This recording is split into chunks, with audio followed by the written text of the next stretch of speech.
1, 2, 3.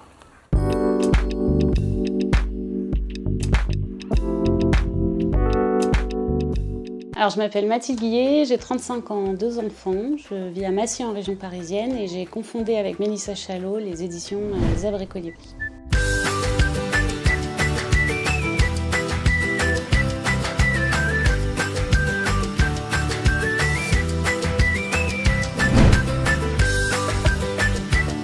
Zèbre et Colibri, c'est un site de vente en ligne de livres et affiches personnalisables pour les enfants.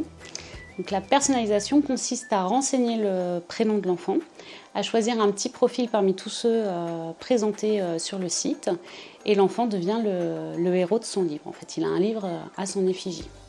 Donc, on a une première collection pour les petits qui aborde les problématiques du quotidien. Donc, on a 2 titres pour commencer, La tétine et La peur du noir. Et à la fin de chaque ouvrage, on offre aussi aux parents une double page de conseils et astuces donc rédigée par une psychologue pour enfants, pour les aider en fait à accompagner au mieux l'enfant dans la résolution de la problématique en question.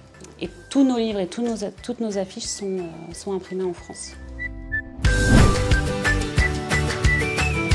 J'ai travaillé pendant 10 ans dans l'édition jeunesse. J'étais éditrice de livres pour enfants. Et en fait, j'ai été licenciée économiquement de ma dernière entreprise dans laquelle j'étais depuis très peu de temps. Je venais d'arriver et à peine on m'a licenciée.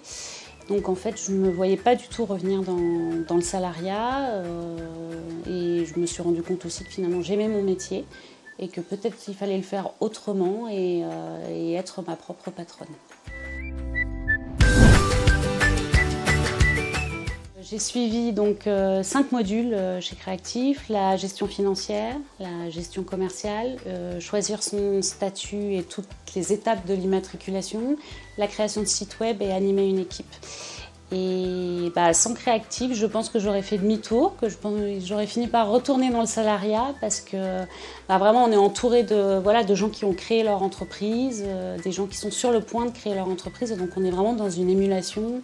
On est porté et on nous donne en fait toutes les clés, tous les outils pour aller jusqu'à l'étape de l'immatriculation et au-delà pour apprendre à gérer au mieux une société au quotidien.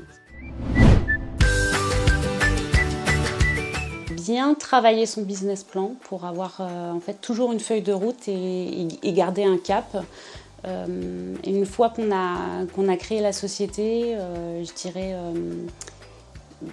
avoir de la patience parce que les choses ne viennent pas tout de suite, même si on aimerait que ça se passe autrement, et bien s'entourer finalement pour pouvoir échanger sur les petites victoires du quotidien et les difficultés.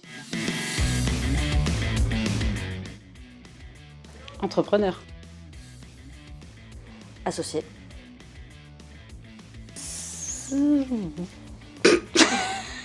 Aucun des deux. Travailler tôt. Petit point. Liberté. Se former avant de se lancer.